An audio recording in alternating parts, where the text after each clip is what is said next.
I got this email yesterday before work and I figured it was quite long. We'd go through it together and answer some of these questions that I think a lot of people have. Good morning, Cody. I hope you are well. I am sending this email mainly to understand more about who you are, plus your ability to make an impact and actual change in government. I don't necessarily agree with everything that you stand for. Part of that may be a limited understanding. I mean, you can only learn so much through Facebook. I do like, however, that you are asking questions, basic, down-to-earth questions. Your video on buying sanitary items for women. Another thought is people with food issues. Unhealthy food is often incredibly cheaper than cleaner options. Yes, I totally agree with you on that. I did make a video about fake away options. What I am interested in is how Parliament works and how you can go from where you are to making serious changes in government. My current level of understanding. Ben Hood and Tony Passon ran in the previous election to win the seat of Mount Gambier to represent us at a state level. Ben Hood did run at the previous state election. He ran for the House of Assembly and he ran for the seat of Mount Gambier. Tony Passon, he ran in the federal election and he ran for the seat of Barker. And at those elections, Ben Hood wasn't successful, Tony Passon was successful. So that's why Tony Passon's the federal member for Barker in Canberra. Tony won, giving a seat to Labor to help win majority in the state. Not sure about that. So Tony Passon won the seat of Barker. He won the election. And so he represents Barker as a Liberal in Canberra in the House of Representatives. But Tony Passon is a who only cares about him. Not very good. Ben Hood lost. However, as he is a Liberal and they are the shadow party, he still gets a seat and a voice in Parliament. As he is a Liberal, they elected him to be their representative on the Legislative Council to keep the government accountable and question the government's ideas. Yes, Ben Hood lost, but because he is in the Liberal Party selected Ben Hood to be their representative. So there was a vacancy because the former Liberal retired, and because the Legislative Council doesn't require an election to replace a vacancy, the Liberal Party selected Ben Hood. So Ben Hood is not your elected representative. How then did he introduce the bill to prevent late-term abortion? Well, he was able to do that because, not so secretly, that's what the Liberal Party want. That's what Liberal parties across Australia have always wanted in every state and territory and at the federal level. Back to you.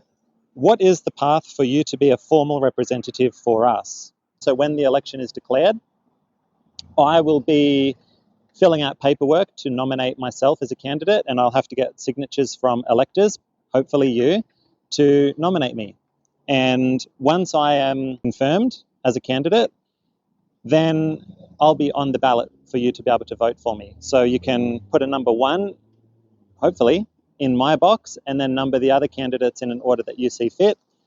And if you complete the ballot from 1 through to however many candidates there are, then your vote will be valid and your number 1 vote for me will be counted, and hopefully I'll be your representative.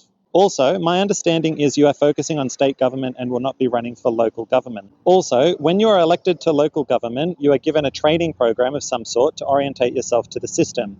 Yes, new members do undergo an orientation, so you do come up to speed with the systems and the processes of Parliament. I appreciate you intend to shake up the system. However, understanding the process will still be important to get official things done. Yes, and I won't be alone. So the Parliament of South Australia has staff that operate independently of any politicians or any parties, and they're there to guide members as to following procedures and understanding the processes. Do you or will you have the procedural understanding as an independent with a limited team around you to excel in the role? Yes. Please recognise I mean absolutely no judgment. I'm wanting to learn your level of preparedness. Also, yes, there's more. You are self-funded. Does that mean you do not take any contributions? I can't financially assist you in a small way, aside from hiring you to pressure wash every surface I can possibly find. Also, I'm looking forward to your community event. I did see that noted on Facebook that one is coming.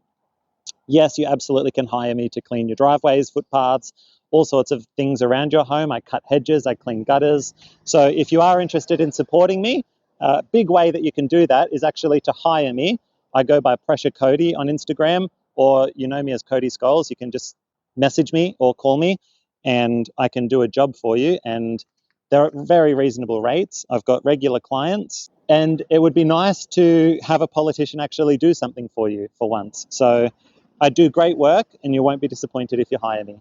I would love to host a community event. I'm nervous about booking a venue, paying for that venue, and then having 3 people turn up. 3 people would be great, but these types of events cost a lot of money. So I'm still gauging public interest, and I actually would like to see if I can get some other people who are leaders, change makers, people who are workers that have lived experience in different fields. And we can't keep expecting to go to clown shows and see serious conversations there or change come about from them. So I would like my event to be based on serious conversations from real people. Thank you for your email. So that's where you go to the supermarket and you buy ingredients for really cheap prices. You find the markdown items that are close to expire, but they're still good. You buy those options and then you go to your preferred takeaway and get some meat or something, your protein of your choice there. And it works out to be, it was over 46% cheaper doing it that way. So I appreciate those concerns with cost of living because that's something that I do regularly.